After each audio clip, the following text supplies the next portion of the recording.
नमस्ते सर। नमस्ते। आज हम कैपिटल ट्रस्ट परिवार के सभी कर्मचारियों को नवंबर माह के इंसेंटिव प्लान के बारे में विस्तार से जानकारी देने जा रहे हैं। इंसेंटिव के बारे में डिटेल से जानने के लिए हमारे कैपिटल ट्रस्ट के रिपोर्टर के पास चलते हैं, जो नवंबर माह के इंसेंटिव स्कीम के बारे में सभी स्टाफ को लाइव बता रहे हैं। नमस्कार साथियों, इसमें सबसे पहले हम फील्ड स्टाफ यानी कि फील्ड ऑफिसर के लेगेसी कलेक्शन के इंसेंटिव के बारे में जानेंगे, फिर रिलेशनशिप ऑफिसर के डिसबर्समेंट इंसेंटिव के बारे में जानेंगे। यदि एफओ 1 लाख रुपए से नीचे लेगेसी क्लाइंट से कलेक्शन करता है तो उसे कुछ भी इंसेंटिव नहीं मिलेगा और उसे डी रेटिंग मिलेगी। यदि 1 लाख से 2 लाख रुपए के बीच कलेक्शन करता है तो उसे कुल प्राप्त किए अमाउंट का 1% इंसेंटिव के रूप में मिलेंगे और उसे सी रेटिंग मिलेगी। यदि 2 लाख से 3 लाख रुपए के बीच कलेक्शन करता है तो उसे कुल प्राप्त किए अमाउंट पर 2% इंसेंटिव के रूप में मिलेंगे और उसे बी रेटिंग मिलेगी। यदि 3 लाख से 4 लाख रुपए के बीच कलेक्शन करता है तो उसे कुल प्राप्त किए अमाउंट पर 3% इंसेंटिव के रूप में मिलेंगे और उसे ए रेटिंग मिलेगी। यदि 4 लाख रुपए से ऊपर कलेक्शन करता है तो उसे कुल प्राप्त किए अमाउंट पर 4% इंसेंटिव के रूप में मिलेंगे और उसे ए प्लस रेटिंग मिलेगी। इसे हम एक उदाहरण से समझते हैं। यदि एफओ लेगेसी क्लाइंट से 5 लाख रुपए कलेक्ट करता है तो वह 5 लाख का 4% यानी कि पूरे 20,000 रुपए इंसेंटिव के रूप में प्राप्त करेगा। अब हम बात करेंगे रिलेशनशिप ऑफिसर के डिसबर्समेंट इंसेंटिव के बारे में। यदि आरओ 5 लाख से नीचे डिसबर्स करता है तो उसे कुछ भी इंसेंटिव नहीं मिलेगा और उसे डी रेटिंग मिलेगी।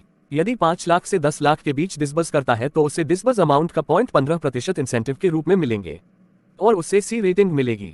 यदि 10 लाख से 15 लाख के बीच डिसबर्स करता है तो उसे डिसबर्स अमाउंट का 0.25% इंसेंटिव के रूप में मिलेंगे और उसे बी रेटिंग मिलेगी।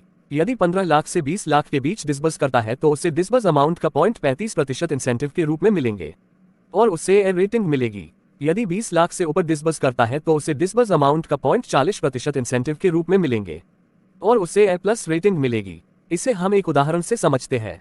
यदि ब्रांच में आरओ 25 लाख का डिसबर्स करता है तो उसे 25 लाख का 0.40% यानी कि 10,000 रुपए इंसेंटिव के रूप में मिलेंगे। एक बात का ध्यान रखें, यदि ब्रांच में मंथ ओपनिंग में भी CDL 30+ वाले क्लाइंट दिखाई दे रहे थे वो इंक्रीज होते हैं तो डिसबर्समेंट इंसेंटिव केवल 50% ही मिलेगा। यदि आरओ CDL 30+ को कम करते हैं तो प्रत्येक केस कम करने के हिसाब से 250 रुपए मिलेंगे। अब जानते हैं सुपरवाइजर के इंसेंटिव के बारे में। सबसे पहले ब्रांच हेड, यूनिट हेड के लेगेसी कलेक्शन के बारे में जानेंगे। यदि लेगेसी कलेक्शन टारगेट का 0 से 75% के बीच अचीव होता है तो कुछ भी इंसेंटिव नहीं मिलेगा और उसे डी रेटिंग मिलेगी। यदि लेगेसी कलेक्शन टारगेट का 75% से 90% के बीच अचीव होता है तो 1500 रुपए इंसेंटिव मिलेगा और उसे सी रेटिंग मिलेगी। यदि लेगेसी कलेक्शन टारगेट का 90% से 100% के बीच अचीव होता है तो 3000 रुपए इंसेंटिव मिलेगा और उसे बी रेटिंग मिलेगी। यदि लेगेसी कलेक्शन टारगेट का 100% से 115% के बीच अचीव होता है तो 4500 रुपए इंसेंटिव मिलेगा और उसे ए रेटिंग मिलेगी। यदि लेगेसी कलेक्शन टारगेट का 115% से ऊपर अचीव होता है तो 6000 रुपए इंसेंटिव मिलेगा और उसे ए प्लस रेटिंग मिलेगी। एक बात का अवश्य ध्यान रखें, यदि किसी ब्रांच का लेगेसी टारगेट 1 लाख से कम है तो इंसेंटिव केवल 50% ही मिलेगा। सेम रेटिंग और इंसेंटिव डिसबर्समेंट के केस में ब्रांच हेड, यूनिट हेड को मिलेगा। डिसबर्समेंट के केस में एक बात ध्यान रखें, यदि मंथ ओपनिंग से CDL 30+ केस इंक्रीज होता है तो डिसबर्समेंट इंसेंटिव केवल 50% यानी कि आधा ही मिलेगा। अब हम ब्रांच क्वालिटी मैनेजर के इंसेंटिव के बारे में जानेंगे। यदि CDL 30+ इंक्रीज नहीं होता है तो BQM को 500 रुपए इंसेंटिव के मिलेंगे और यदि CDL 30+ में कमी होती है तो प्रति केस कम होने पर 50 रुपए इंसेंटिव के मिलेंगे। अब जानते हैं क्लस्टर हेड के लेगेसी कलेक्शन के इंसेंटिव के बारे में। यदि लेगेसी कलेक्शन टारगेट का 0 से 75% के बीच अचीव होता है तो कुछ भी इंसेंटिव नहीं मिलेगा और उसे डी रेटिंग मिलेगी। यदि लेगेसी कलेक्शन टारगेट का 75% से 90% के बीच अचीव होता है तो 3000 रुपए इंसेंटिव मिलेगा और उसे सी रेटिंग मिलेगी। यदि लेगेसी कलेक्शन टारगेट का 90% से 100% के बीच अचीव होता है तो 6000 रुपए इंसेंटिव मिलेगा और उसे बी रेटिंग मिलेगी। यदि लेगेसी कलेक्शन टारगेट का 100% से 115% के बीच अचीव होता है तो 9000 रुपए इंसेंटिव मिलेगा और उसे ए रेटिंग मिलेगी। यदि लेगेसी कलेक्शन टारगेट का 115% से ऊपर अचीव होता है तो 12000 रुपए इंसेंटिव मिलेगा और उसे ए प्लस रेटिंग मिलेगी। सेम रेटिंग और इंसेंटिव डिसबर्समेंट के केस में डिविजनल मैनेजर को मिलेगा।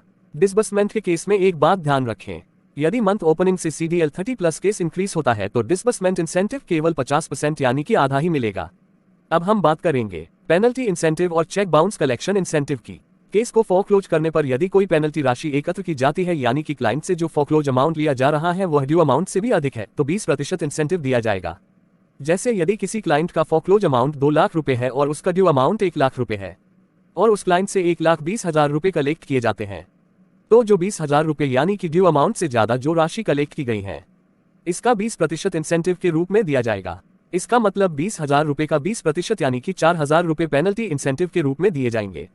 अब हम बात करेंगे चेक बाउंस कलेक्शन इंसेंटिव की। CDL क्लाइंट से चेक बाउंस कलेक्ट करने पर इंसेंटिव के रूप में 20% दिया जाएगा जिसने डिजिटल रिसिप्ट इशू की है।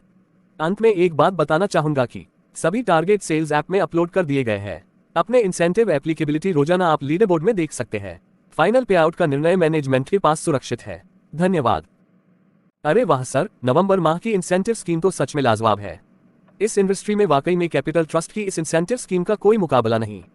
हमारे सभी स्टाफ के लिए शानदार मौका है इतना सारा इंसेंटिव कमाने का। आपका बहुत बहुत धन्यवाद सर। धन्यवाद।